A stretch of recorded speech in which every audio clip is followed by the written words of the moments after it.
Guys, welcome back to flowerful journey of Swathi. Grand ഫിനാലേക്ക് ബലി കഴിപ്പിക്കാൻ വെച്ചിരിക്കുന്ന മൃഗം, അതാണ് നെവിൻ. ഇത് ഞാൻ പറഞ്ഞതല്ല, ഗസ്റ്റായെത്തിയ സാബു പറഞ്ഞ ഒരു സ്റ്റേറ്റ്മെന്റ് ആണ്. വളരെ നിഷ്കളങ്കമായിട്ട് ഫണ്ണി എലമെന്റ്സ് കീപ്പ് ചെയ്തുകൊണ്ട് ബിഗ് ബോസ് വീടിനെ ഡയറക്ട് ചെയ്തുകൊണ്ടിരിക്കുന്ന ഒരാളാണ് നെവിൻ. നെവിൻ്റെതായ ഒരു കോൺട്രിബ്യൂഷൻ ബിഗ് ബോസ് വീട്ടിൽ എന്താണ് എന്ന് വെച്ച് കഴിഞ്ഞാൽ പ്രത്യേകിച്ച് ഒന്നുമില്ല. പുള്ളിക്ക് ഭക്ഷണം കഴിക്കണം, കിടന്നുറങ്ങണം, അത്ര മാത്രമേ ഉള്ളൂ. പക്ഷെ ഒരു ടാസ്ക് വന്നു കഴിഞ്ഞാൽ കൃത്യമായിട്ട് ചെയ്യും. ടാസ്ക് എന്താണെന്ന് മനസ്സിലാക്കി ചെയ്യും. അതല്ലാതെ ഉള്ള എല്ലാവരും ചെയ്യുന്ന പോലത്തെ ചർച്ചകളോ കുത്തിത്തിരിപ്പുകളോ ഒന്നും തന്നെ നെവിന്റെ ഭാഗത്തൊന്നുമില്ല. നെവിന് ആരെങ്കിലും വന്ന് ചൂണ്ടയിട്ട് കഴിഞ്ഞാൽ അതിൽ കൊത്താതിരിക്കാനും അതിന് തിരിച്ചു മറുപടി കൊടുക്കാനും ഒക്കെ നെവിൻ അറിയാം. പക്ഷെ ആർക്കും അതൊന്നും മനസ്സിലാവുന്നില്ല.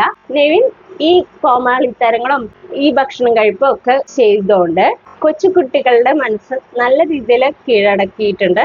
ഈ നിഷ്കളങ്കമായ പ്രകടനത്തിലൂടെ നെവിന് ഒരുപാട് പേരുടെ മനസ്സിൽ ഇടം നേടാൻ സാധിച്ചിട്ടുണ്ട്. നമ്മൾ വിചാരിക്കും എന്ത് മണ്ടത്തരങ്ങളാണ് ഇയാൾ ചെയ്തുകൊണ്ടിരിക്കുന്നത്. പക്ഷേ നെവിന്റെ ഒരു ബുദ്ധിപരമായിട്ടുള്ള നീക്കങ്ങൾ തന്നെയാണ് ഇതെന്നാണ് തോന്നുന്നത്. നെവിനോട് അതേപ്പറ്റിയൊക്കെ ആരെങ്കിലും ഒന്ന് ചോദിച്ചു നോക്കും, വളരെ നിഷ്കളങ്കമായിട്ട് എനിക്ക് മനസ്സിലായില്ല എന്ന രീതിയിലാണ്. ഈവൻ ലാലേട്ടൻ പോലും ചോദിച്ചാലും നെവിൻ ആ ഒരു രീതിയിലാണ് സംസാരിക്കുന്നത്. അത് അല്ലെങ്കിൽ അതിന് വളരെ ആധികാരികമായിട്ട് ഒന്നും നെവിൻ അതിനോട് പ്രതികരിക്കുന്നത് നമ്മൾ കണ്ടിട്ടില്ല. പിന്നെ എവിടെ പ്രശ്നം നടന്നാലും നെവിന്റെ കയ്യില് ഭക്ഷണം ഉണ്ടായിരിക്കും. ഭക്ഷണത്തിന്റെ പാത്രം വെച്ചിട്ടായിരിക്കും നെവിൻ ആ സ്ക്രീൻ സ്പേസ് ഡീൽ ചെയ്യുന്നുണ്ടാവുക. അപ്പോ ഒന്ന് നോക്കുകയാണെങ്കിൽ ഇത്ര വലിയ ഭൂകമ്പം അവിടെ നടന്നാലും ഭക്ഷണം കഴിക്കാതിരിക്കലോ സമരം ചെയ്യലോ അല്ലെങ്കിൽ വിദ്വേഷം വെച്ച് പുലർത്തിക്കൊണ്ടുള്ള പെരുമാറ്റം ഒന്നും തന്നെ നെവിൻ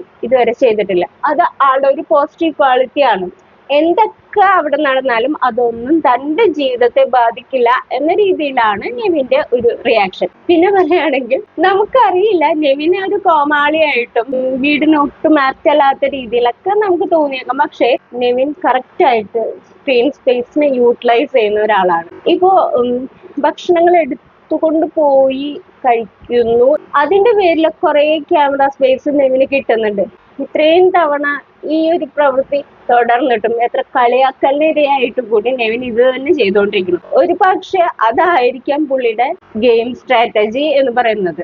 പിന്നീട് ഫാമിലി ഹൗസിനുള്ളിലോട്ട് വന്നപ്പം എല്ലാവർക്കും അറിയാം അവിടെ ഒരു സ്ക്രീൻ സ്പേസ് ഉണ്ട് എന്നുള്ളത്. ആ സ്ക്രീൻ സ്പേസിനെ വലിഞ്ഞു കയറി വന്നു തന്റെ നിഷ്കളങ്കത പുറപ്പെടുവിച്ച് ആ സ്ക്രീൻ സ്പേസിനെ കറക്റ്റ് ആയിട്ട് യൂട്ടിലൈസ് ചെയ്ത വ്യക്തിയാണ് നെവിൻ. അതിനെപ്പറ്റി ലാലേട്ടൻ ചോദിച്ചപ്പോഴും പുള്ളി വളരെ നിഷ്കളങ്കമായിട്ടുള്ള മറുപടിയാണ് കൊടുത്തത്. ഇതൊക്കെയാണ് കഴിവ്. ഒരു പക്ഷെ നമുക്കറിയില്ല നെവിൻ ഈ ടോപ്പ് 5 ഉണ്ടായേക്കാം.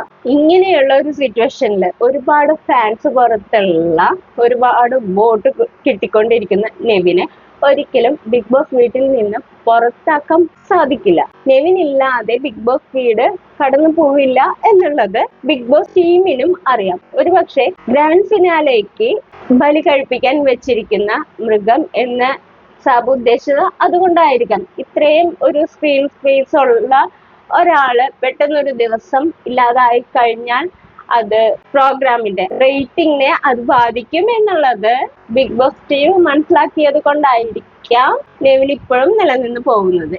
നെവിൻ്റെതായ ഒരു രീതികളൊക്കെ ഉണ്ട്. ലാലേട്ടൻ പറഞ്ഞിട്ടുള്ള പോലെ എന്തോ ഇഷ്ടമാണ് എല്ലാവർക്കും എന്നൊരു അവസ്ഥയിലാണ് നെവിൻ. ഒന്നിനെ കുറിച്ചും ബോധേടല്ല. ഈവൻ ഇത് ചെയ്ത് കഴിഞ്ഞാൽ നാളെ അത് എന്റെ നിലനിൽപ്പിനെ ബാധിക്കും എന്ന ഒരു ചിന്തയേ നെവിനില്ല. ആ ഒരു രീതിയിൽ തികച്ചും ഈസി ആയിട്ടാണ് എല്ലാവരും ആ വിന്നർ എന്ന ഒരു പദവി കിട്ടാൻ വേണ്ടിയിട്ടാണ് അവിടെ നിൽക്കുന്നത്. പക്ഷെ നെവിന്റെ ഒരു പ്രവൃത്തിയിലും അങ്ങനത്തെ ഒരു പേടിയോ ഒരു ജിജ്ഞാസയോ ഒന്നുമില്ല. ശരിക്കും പറയുകയാണെങ്കിൽ അത് തന്നെ ആയിരിക്കാം നെവിന്റെ ക്വാളിറ്റി. നമുക്കറിയില്ല നെവിൻ ആയിരിക്കോ വിന്നർ. നിങ്ങളുടെ അഭിപ്രായങ്ങൾ എന്താണോ കമന്റ് ബിലോ. ഇന്നത്തെ വീഡിയോ ഇത്രയേ ഉള്ളൂ. വീണ്ടും കാണാം. ബൈ.